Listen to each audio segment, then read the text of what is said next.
pour le nouvel an, ma mère m'annonce qu'il n'y a pas de place pour moi ni mes enfants chez ma sœur. Ma sœur veut que je vienne cuisiner, sans eux. Mon père, lui, réclame ses cadeaux. Je n'ai rien dit, j'ai juste. Je m'appelle Léo. J'ai 33 ans, je suis chef cuisinier, et l'aîné d'une famille qui traite la nourriture comme une religion et moi comme le prêtre non rémunéré. Je tiens une petite cuisine de quartier à l'intérieur des halles. Je me lève à 5 heures du matin, je hache des oignons jusqu'à ce que la pièce devienne floue. Et je rentre toujours à la maison avec les avant-bras qui sentent l'ail. J'ai 2 enfants. Manon a 7 ans et aime compter les bulles dans la pâte à crêpes. Et Ellie en a 5 et vole des tomates cerises comme s'il réalisait un braquage. Leur mère et moi nous sommes séparés quand Ellie avait 2 ans. La plupart du temps, c'est juste nous 3. Je prépare leur déjeuner pour l'école dans des boîtes en plastique avec des étiquettes en papier collant sur lesquelles j'écris des bêtises comme Manon. Ne pas échanger contre une carotte flétrie. Dans ma famille, je suis le fiable, ce qui est charmant sur les photos de groupe mais donne l'impression d'être le porte-manteau dans la vie réelle. Si quelque chose doit être fait, ça atterrit entre mes mains. Si quelqu'un oublie une course, ça devient mon urgence. S'il y a une fête, je suis le chef, le plongeur, l'organisateur et la personne qu'on remercie dans une phrase qui se termine par « Bien sûr, on ne peut pas te payer ». On est une famille. Ma sœur Chloé, c'est la préférée. Elle a 29 ans, architecte d'intérieur avec un compte Instagram qui ressemble à un catalogue. Ma mère l'appelle notre étoile, ce qui est drôle parce que les étoiles ne sont que des boules de gaz à des millions de kilomètres. Et c'est exactement comme ça que Chloé se comporte. Belle et distante, avec une gravité qui sort tout le monde de son orbite. Je n'ai pas toujours été le porte-manteau. Quand on était petit, j'étais juste le gamin plus calme qui aimait remuer les casseroles et lire les recettes comme si c'était des cartes au trésor. Mon père adorait dire « Les vrais hommes font des grillades, Léo ». Puis il riait quand je corrigeais la température de son grill et que ses steaks sortaient tout gris. J'ai appris très tôt que chez nous, les compliments étaient un minéral précieux, et il y avait le visage de Chloé sur l'étiquette. Ta sœur a toujours eu du goût, disait maman en passant la main sur un chemin de table comme si c'était de la soie sur un podium. Léo, ne te prends pas trop la tête avec cette sauce. Ce n'est pas le cas, répondais-je. Et puis je me prenais la tête quand même. Devenir chef avait du sens pour moi. La nourriture est honnête. Elle a le goût de ce que vous lui faites. Elle ne vous sourit pas pour ensuite tenir les comptes dans un tableur privé. Quand j'ai eu mon premier poste de commis de cuisine, personne ne se souciait de ma sensibilité. Il se souciait de savoir si mon risotto tenait la cuisson. J'aimais ça. J'aimais la brûlure sur mon poignet là où la salamandre m'avait embrassé. C'était comme une preuve. J'essayais toujours d'être le bon fils. J'étais présent. J'ai débouché l'évier de maman avec un cintre. J'ai emmené papa à son rendez-vous chez le cardiologue et lui ai offert un bon café crème en douce après. J'ai accroché 3 cadres que Chloé n'avait pas daigné mettre droit. Je cuisinais pour les anniversaires et les soirées juste comme ça, ce qui dans notre famille signifiait que Chloé avait invité des gens en plus et que maman paniquait. Léo, pourrais-tu nous préparer quelque chose de léger, disait maman, en ouvrant déjà mon sac parce qu'elle savait que j'avais apporté mes couteaux. Je n'avais pas prévu de cuisiner ce soir, disais-je. Tu es si talentueux, mon chéri. Et c'était tout. Je finissais en sueur dans leur cuisine pendant que Chloé prenait des selfies sous la bonne lumière. La micro-scène qui me pique encore s'est produite l'automne dernier, après que j'ai amené Manon et Ellie au dîner du dimanche. J'avais fait une grande marmite de soupe au poulet parce que les enfants étaient enrhumés.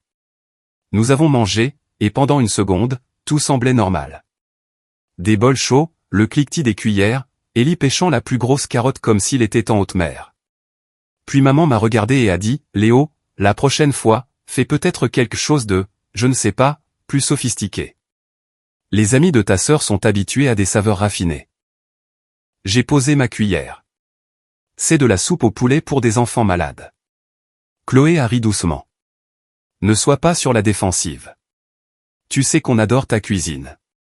Papa a ajouté, tu devrais t'entraîner davantage sur le dressage. Les gens mangent avec les yeux. Manon a chuchoté, j'aime la soupe de papa, et a attrapé ma main sous la table. Je lui ai souri et j'ai gardé une voix neutre. Notez. Ce soir-là, après avoir donné le bain aux enfants et plié de minuscules chaussettes en de minuscules poings, j'ai essuyé notre plan de travail et je suis resté là, l'éponge à la main, ressassant cette phrase, plus sophistiqué, comme un noyau dans un fruit. Je ne le savais pas encore, mais c'était la première allumette grattée. La seconde serait un message, mais pas tout de suite. D'abord, il y a eu des années de petites demandes, de petites piques, et de ce genre de calcul que font les familles quand elles prétendent que les dettes ne sont pas des dettes parce qu'elles ont été tapées avec un emoji cœur. Ça a commencé dans ma vingtaine. J'ai été le premier à déménager, le premier à travailler de nuit, le premier à réaliser qu'être là pour la famille était un code pour Léo s'en occupera. Tu peux nous avancer 250 € pour les plateaux de fête, m'a envoyé maman par texto un mois de décembre, alors que j'étais un commis de cuisine gagnant 14,25 € de l'heure. Je te rembourse vendredi. Le vendredi est venu et reparti. Je n'ai pas vu l'argent. Le vendredi suivant, papa m'a demandé si je pouvais apporter une poitrine de bœuf pour l'ambiance. J'ai fait le calcul dans ma tête.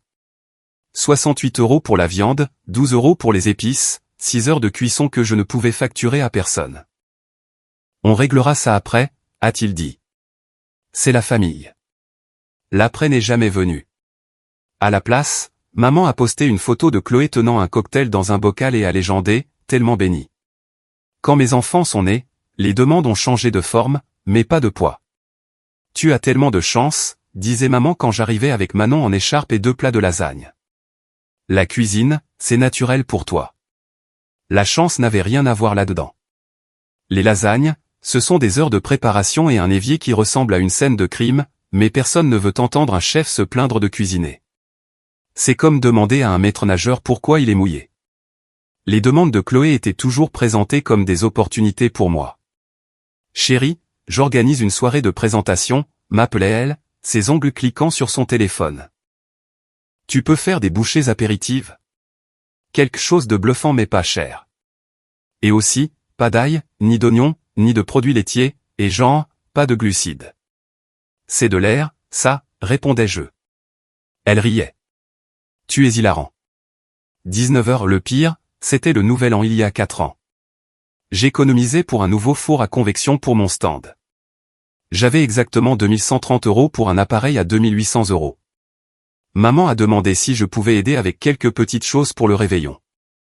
Quelques petites choses se sont transformées en un menu qui ferait transpirer un traiteur. 6 amuse-bouches, 3 plats principaux, 2 desserts. Qui paie les ingrédients, ai-je demandé, en essayant de rester neutre. On te remboursera, a dit maman. Tu sais comment c'est. On est à sec après les fêtes. J'ai mis 412,79 € sur ma carte et j'ai gardé le reçu plié dans mon portefeuille comme une reconnaissance de dette qu'on garde près de son pouls. Le jour de l'an, j'ai envoyé une photo du reçu. Maman a réagi avec un cœur et a écrit « On règle ça après la prime de papa ». La prime a payé à Chloé un week-end à Saint-Tropez. La reconnaissance de dette m'a payé une leçon. Ce n'était pas seulement de l'argent. C'était du temps. Du temps que j'aurais pu passer à dormir pour ne pas m'assoupir dans le train. Du temps que j'aurais pu passer avec mes enfants qui comptaient le nombre de fois où je disais une seconde comme si c'était un jeu. Les petites humiliations se superposaient comme les couches d'un millefeuille. Léo, tu peux bouger ta voiture, disait Chloé à sa propre fête alors que je dressais les assiettes. Nos invités ont de plus belles voitures. Léo, n'utilise pas les bons couteaux, disait papa alors que je tranchais de la viande assez finement pour voir à travers. Ils sont pour la frime. Un mois de juillet, j'ai dit que je ne pouvais pas venir à un barbecue parce que j'avais des billets pour emmener Manon à l'aquarium de Paris. Maman a répondu par texto, la famille passe avant tout. J'ai fixé ce message pendant un long moment, puis j'ai regardé le petit sac à dos bleu en forme de méduse de ma fille et j'ai choisi l'aquarium. Ça m'a valu 3 jours de silence glacial suivi de « on te pardonne ». La prochaine fois, préviens-nous plus tôt pour qu'on puisse prévoir le menu. Prévoir le menu signifiait me prévoir, moi. Il y avait des prêts qui n'en étaient pas 200 € pour un découvert passager. 150 € jusqu'à vendredi. 80 € parce que le client de Chloé n'avait pas payé. Je tenais une note sur mon téléphone avec des dates et des montants, comme si je gérais la petite caisse d'un travail pour lequel je n'avais pas postulé. Sur 3 ans, le total a atteint 3742 €. Je n'ai jamais dit ce chiffre à voix haute, parce que le dire le rendrait réel, et le réel me mettrait en colère, et la colère ferait de moi le problème. Quand j'essayais d'en parler, ça devenait fuyant. Maman, à propos des reçus. On va te rembourser, t'inquiète, disait-elle, comme si la parole était une monnaie. Papa, je ne peux pas faire la prochaine fête. Je suis en retard au restaurant. Tu vas trouver une solution. Tu y arrives toujours. Chloé, j'ai besoin d'un budget si tu veux ces bouchées. Je te taguerai dans mon post, disait-elle. De la visibilité, chérie. Le jour où j'ai réalisé qu'on se servait de moi n'a pas été une épiphanie spectaculaire. C'était un mardi soir, dans mon appartement. Les enfants étaient chez leur mère. J'étais seul à table avec des factures, des devis et un tupperware de poulet rôti froid. J'ai ouvert mon application de notes pour faire le total de l'ardoise familiale, et pour une fois, je n'ai pas arrondi à l'inférieur. J'ai ajouté l'essence que je n'avais pas demandé. J'ai ajouté la babysitter que j'avais réservée pour pouvoir cuisiner chez Chloé. J'ai ajouté le présentoir à gâteau que j'avais remplacé après que l'ami de maman l'ait fait tomber du comptoir en riant. Le chiffre a atteint 4186 €. J'ai expiré lentement. Dans le silence, je pouvais entendre le radiateur de l'immeuble tic-taquer comme un métronome. Je pouvais aussi entendre ma propre voix dire la même phrase que je dis à mes commis quand un bon de commande arrive avec une erreur. Nous assumons nos choix. J'ai fermé l'application de notes et en ai ouvert une nouvelle. Je l'ai intitulée Limite. Je ne subventionnerai pas les événements familiaux. Je ne cuisinerai pas gratuitement. Mes enfants passent en premier, toujours. Non est une phrase complète. J'aimerais pouvoir dire que j'ai envoyé cette liste tout de suite, mais les familles sont collantes. Le lendemain, maman a appelé. On pense faire un petit quelque chose pour Noël. Peux-tu t'occuper de la dinde et de quelques accompagnements? Combien d'invités, ai-je demandé. Juste quelques-uns, a-t-elle dit, ce qui signifiait 30. Quel est le budget? Silence. Puis, ne sois pas grossier. Les budgets ne sont pas grossiers, ai-je dit. Ils sont adultes. Elle a soupiré comme si je l'avais déçue en me découvrant une colonne vertébrale. On en reparlera plus tard. Le plus tard s'est transformé en la discussion de groupe qui allait tout mettre à plat. Les mots étaient froids et nets, comme un mot sur le frigo à côté de la dernière part de gâteau. Et le calcul dans ces mots était simple. Ils en voulaient plus. Ils en avaient toujours voulu plus. Mais la suite ne concerne pas un texto. Elle concerne la nuit où la demande s'est transformée en exigence, et où j'ai finalement présenté l'addition. Le réveillon du Nouvel An, dans le nouvel appartement de ma sœur. Elle appelait ça un loft, mais c'était un 3 pièces avec de hauts plafonds et un mur de plantes nommé Jasper ou Kini. Le plan, selon maman, était festif mais intime. Dans notre famille, intime signifie inviter toutes les personnes que nous avons rencontrées un jour. À midi, mon téléphone a vibré avec la discussion de groupe. Les mots sont tombés comme des glaçons. Pour ce nouvel an, on fête ça chez ta sœur. Il n'y a de place ni pour toi ni pour tes enfants, a écrit maman. Une minute plus tard, Chloé a ajouté, mais laisse les enfants à une nounou et viens préparer le dîner comme d'habitude. Papa est intervenu, et ne nous fait pas nous sentir mal. On veut quand même nos cadeaux. J'ai fixé l'écran. Ma gorge était sèche.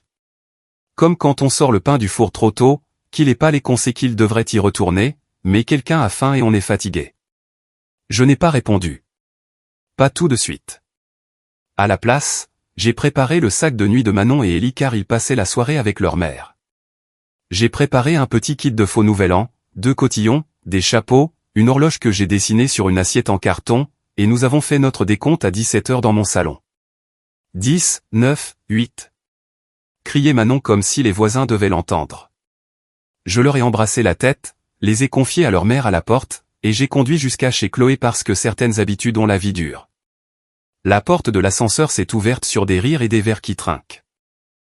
Je pouvais sentir le parfum, les agrumes, et la chaleur indubitable d'un four que quelqu'un ne sait pas utiliser. Léo, dit Chloé, me faisant une bise dans le vide près de ma joue. Tu as réussi à venir. La cuisine est un désastre. Je suis ici en tant qu'invité, ai-je dit calmement. Elle a ri, a rejeté ses cheveux. Tu es drôle.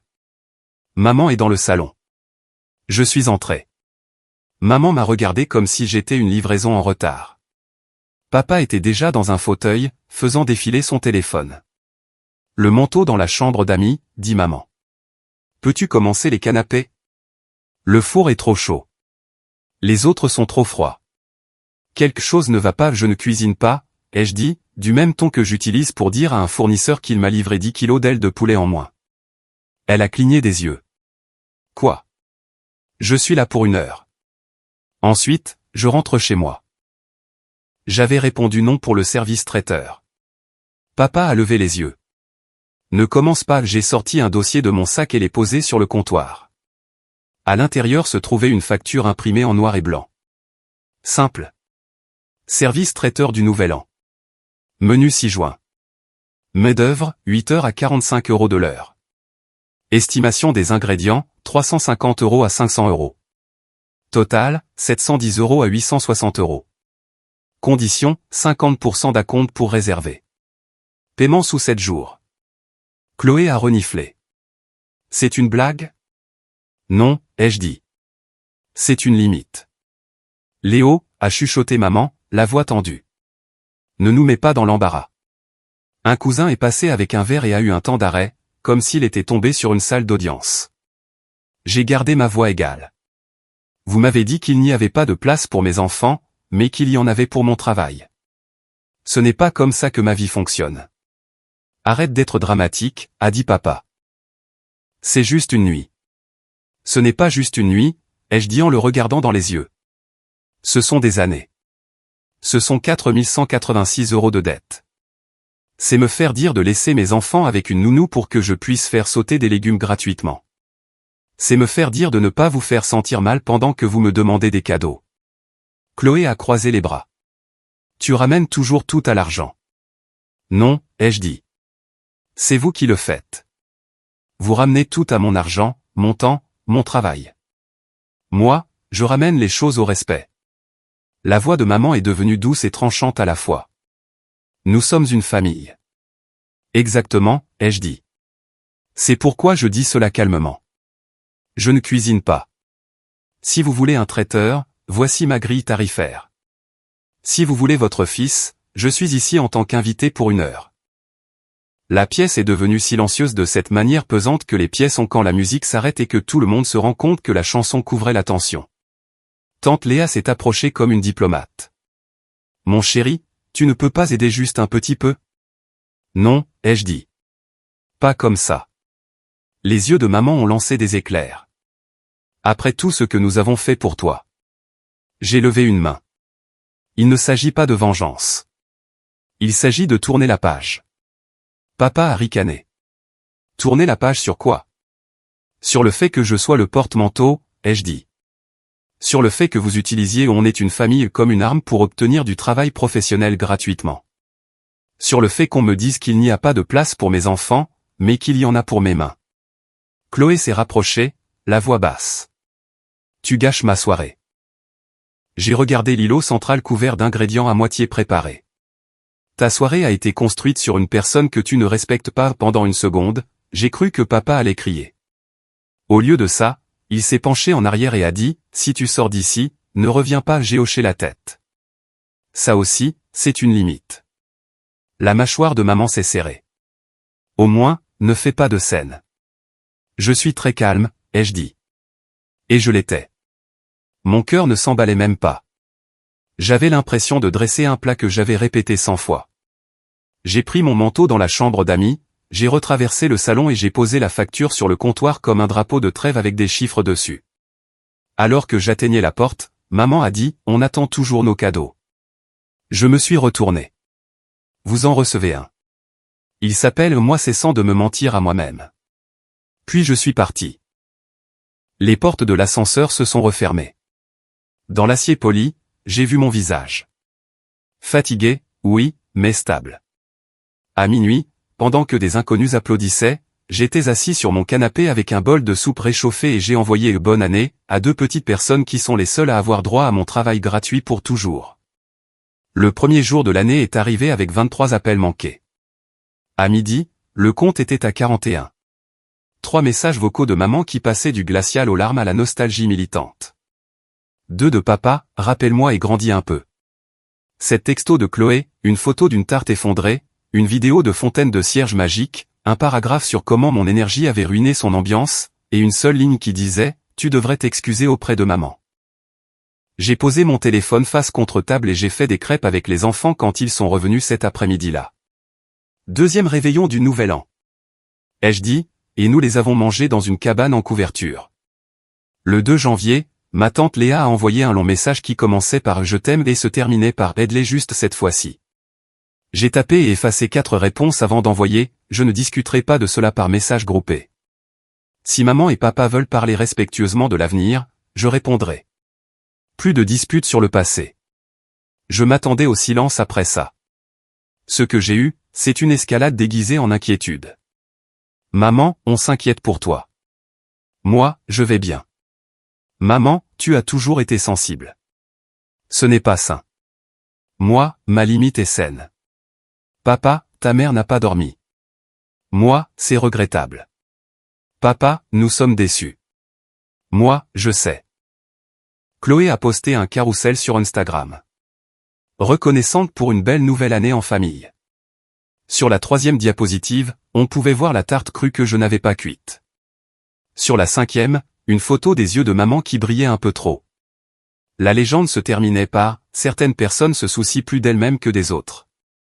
Je n'ai pas réagi. J'ai désactivé les notifications et je suis allé travailler. Au stand, le marché semblait normal. La même dame a commandé le même sandwich au poulet rôti et a dit qu'il avait le goût du dimanche chez sa grand-mère. Un adolescent m'a dit qu'il voulait devenir cuisinier et m'a demandé quel couteau acheter. J'ai répondu, ce que tu affûteras. C'était presque suffisant pour oublier le rectangle vibrant dans ma poche. Le 4 janvier, j'ai reçu un tableur. Je ne plaisante pas. Chloé m'a envoyé par email une feuille Google Sheets intitulée « Contribution de Léo ». Elle listait les événements familiaux avec des colonnes pour le coût de la nourriture, le tarif du marché et un crédit pour la visibilité. La dernière ligne soustrayait une valeur Instagram imaginaire du travail réel et concluait que je leur devais de la gratitude. J'ai regardé ça. Je l'ai fermé. J'ai répondu en une seule phrase. Veuillez envoyer toutes les factures pour les services que vous estimez avoir fournis. Je ferai de même. Puis je l'ai fait. J'ai envoyé une seule facture claire de 4 186 €, intitulée « Remboursements historiques et crédits de main-d'œuvre ». Conditions de paiement, 30 jours. Une note en bas de page disait, à l'avenir, ma disponibilité est limitée. Les réservations nécessitent un acompte. Mes enfants ne sont pas une option. Ça semble froid. Ça ne l'était pas. C'était la chose la moins émotionnelle que j'ai faite avec eux depuis des années. Maman a appelé en quelques minutes. C'est une blague? Non. Tu factures ta propre famille. Je recouvre ce que vous avez promis. Ce n'est pas comme ça que l'amour fonctionne. L'amour ne me demande pas de cacher mes enfants ou de travailler gratuitement. Tu nous punis. Il ne s'agit pas de vengeance. Il s'agit de tourner la page, ai-je répété, parce que les gens oublient le nouveau langage la première fois qu'ils l'entendent. Elle a changé de tactique. On parlera quand tu seras calmé. Je suis calme en ce moment. Elle a raccroché. La semaine suivante a été un défilé de rencontres fortuites. Papa est passé à mon stand parce qu'il était dans le coin, puis s'est tenu devant ma file d'attente et a dit, « Alors, tu le fais vraiment ?» d'une voix assez forte pour que les clients l'entendent. J'ai souri et j'ai dit, « Qu'est-ce que je vous sers ?» Il est parti sans commander. Chloé a laissé un sac à ma porte, rempli de cadeaux que j'avais offerts à ses enfants et qu'elle me rendait, des puzzles, des livres, un pull avec de minuscules fusées. Il y avait un mot, jusqu'à ce que tu t'excuses. J'ai emballé les affaires, je les ai conduites à une association qui accepte les dons pour enfants et je les ai donnés au nom de mes enfants. Sur le reçu, j'ai écrit, de la part de Manon et Ellie. Bonne lecture. Le directeur du marché m'a pris à part un matin. Tout va bien, Léo? Ton père est passé. Il semblait tendu. Je gère, ai-je dit. À la maison, le silence semblait différent. Pas vide, juste vaste. J'ai commencé à faire des choses pour lesquelles je n'avais pas eu le temps. Je suis allé à une réunion parents-professeurs et je me suis réellement assis, pas en planant près de la porte comme si je devais sprinter vers la cuisine de quelqu'un d'autre. J'ai appris à Manon comment casser un œuf d'une seule main. Il a fallu 10 essais et une demi-douzaine de coquilles. Et puis elle a réussi et a crié comme si elle avait marqué un but. Ellie a mis mon tablier et a dit, « Chef Ellie au rapport ». Et j'ai failli pleurer dans un bol de pommes de terre. J'ai commencé à courir sur les quais 3 fois par semaine, lentement mais sûrement, et j'ai arrêté de boire du café à 22 heures juste par automatisme. Les appels ont continué, mais moins souvent. Le ton s'est adouci, passant de la colère à la manipulation, puis à celui qu'il pensait pouvoir m'hameçonner, la nostalgie. Maman, tu te souviens quand tu faisais du pain perdu pour Chloé après l'école? Moi, oui. Maman, tu as toujours été un si bon frère. Moi, je le suis toujours. Je ne suis juste plus un paillasson. Silence. Puis est venue la manœuvre financière. Papa a envoyé un texto, ta facture est déraisonnable. Nous avons aussi fait des choses pour toi. Quelles choses, ai-je demandé? Des trajets, du soutien, de la famille. J'ai envoyé une facture révisée avec des lignes détaillées et des captures d'écran où maman avait littéralement tapé « On remboursera ». J'ai ajouté une deuxième page. Crédit accordé pour être juste. L'essence que je n'ai pas facturée. Les heures que j'ai arrondies à l'inférieur. 2 gâteaux que j'ai offerts parce qu'ils étaient pour ma grand-mère et que je l'aimais plus que l'équité. Le nouveau total était de 3 930 €. J'ai cliqué sur envoyer. Au 29e jour, maman a envoyé un texto, peut-on avoir plus de temps? Oui, ai-je répondu. Paiement sous 60 jours. Elle a envoyé un cœur. Puis, s'il te plaît, apporte une salade à l'anniversaire de tante Léa samedi. Ça signifierait beaucoup. Non, ai-je écrit. Mais je viendrai pour 1 heure avec les enfants. C'est un dîner assis, a-t-elle rétorqué. Pas d'enfants. Alors c'est non. Elle n'a pas répondu. J'y suis allé quand même parce que tante Léa a toujours été gentille. J'ai apporté des fleurs. J'ai amené mes enfants. Nous sommes restés 1 heure. Quand maman a essayé de me tirer vers la cuisine avec une pile d'assiettes, j'ai dit, je ne travaille pas ce soir. Et je suis retourné colorier des dinosaures avec Ellie. En rentrant à la maison, Manon a demandé, on a fait une bêtise. Non, ma puce, ai-je dit. On fait quelque chose de nouveau. C'est bizarre au début. Au 45e jour, Chloé a envoyé par email un lien vers une société de traiteurs avec pour objet, puisque tu es occupé. J'ai répondu, excellent choix. Leurs tarifs sont justes. Réservé tôt. Au 60e jour, un chèque est arrivé par la poste. Ce n'était pas le montant total. C'était 1 500 € avec un post-it qui disait « De bonne foi ». J'en ai pris une photo à côté de la facture et j'ai répondu « Reçu 1 500 €. Solde restant, 2 430 €. Paiement sous 30 jours. Je me sentais ridicule et vivant à la fois. Puis quelque chose d'inattendu s'est produit. Maman a envoyé un texto sans émoji. Les enfants me manquent. Peut-on les voir samedi? Pas de cuisine, juste une visite. 2 heures. J'ai écrit, chez nous. On commandera une pizza. Vous pouvez apporter un jeu de société. Ils sont venus. C'était gênant pendant 15 minutes, puis Ellie a fait rire papa avec une blague sur les brocolis qui n'était pas drôle, mais il l'a vendu comme un pro. Maman a apporté un jeu de société et n'a corrigé les règles de Manon que 2 fois. Quand ils sont partis, maman m'a serré maladroitement dans ses bras et a dit, tu es têtu. Et j'ai dit, j'ai appris de toi. Et nous avons tous les deux réussi à esquisser un sourire qui n'était pas tranchant. Le reste de l'argent est arrivé 1 semaine plus tard. Un chèque de banque. Pas de mots, juste des chiffres. Je l'ai déposé et j'ai fermé l'application de notes avec le décompte. Je ne me sentais pas triomphant. Je me sentais équilibré. L'invitation suivante était pour un brunch de printemps. Le message disait, nous aimerions organiser un petit quelque chose. Vous êtes les bienvenus avec les enfants. Aucun travail requis. Si tu veux apporter quelque chose, apporte juste ta présence. Je ne faisais pas confiance, mais j'y suis allé. J'ai apporté des muffins du supermarché, car la mesquinerie peut être délicieuse en assortiment de 12. Chloé se tenait près de la fenêtre avec un Bloody Mary et a dit, tu as changé. Pas vraiment, ai-je dit. J'ai juste arrêté de payer pour la même leçon. Elle a levé les yeux au ciel. Tu te crois meilleur que nous? Je crois que je suis meilleur envers moi-même. Ça ne lui a pas plu, mais elle ne m'a pas tendu une planche à découper non plus. Ce soir-là, après avoir couché les enfants, je me suis assis à la table où j'écris les menus, les factures et les listes de courses. J'ai écrit un autre type de liste. Routine, déposer les enfants à l'école sans courir, courir 3 km, s'étirer, s'hydrater. Inventaire le mardi, pas à minuit. Dimanche, crêpes, cabane, sieste. Limite, les garder ennuyeuses. Et parce que je suis un chef et que je ne peux pas m'en empêcher, j'ai ajouté, apprendre à Manon la béchamel, apprendre à Ellie que les pépites de chocolat vont à la fin. Le téléphone vibre encore parfois. Je dis toujours non. Pas en colère, juste d'une voix stable. Et les appels se sont lentement transformés en questions normales comme à quelle heure est le spectacle, et veux-tu les enfants samedi? Ce n'est pas de la magie. C'est une nouvelle recette que je mesure obstinément à chaque fois. Certains soirs, je pense à la chaleur du petit four de ma sœur et à la façon dont la voix de maman est devenue mince quand j'ai dit non. Ça ne m'excite pas. Ça m'apaise.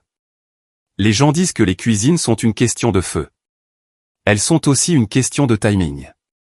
C'était juste le mien. La vie n'a pas basculé. Elle s'est juste mise en place. Je m'appelle Léo. J'ai 33 ans, je suis chef, je suis papa. J'ai appris à facturer mon temps, à dire non sans culpabilité, à laisser le silence s'installer quand la vérité est dite. Car 4186 € ne sont plus une blessure. C'est une ligne que je ne franchis pas. Chloé poste toujours la perfection. Maman dit toujours sois gentil. Papa fait toujours des grillades. Mais maintenant, il demande qu'est-ce qui t'arrange. Et parfois, ma réponse est rien. Mes enfants ont appris que dire non ne signifie pas qu'on arrête d'aimer les gens. Ellie a dit un jour que les limites, c'est comme des maniques de cuisine. Et je me suis dit, il a compris. Alors voici la recette. Rédigez la facture. Réglez le minuteur. Ne servez que ce qui vous appartient.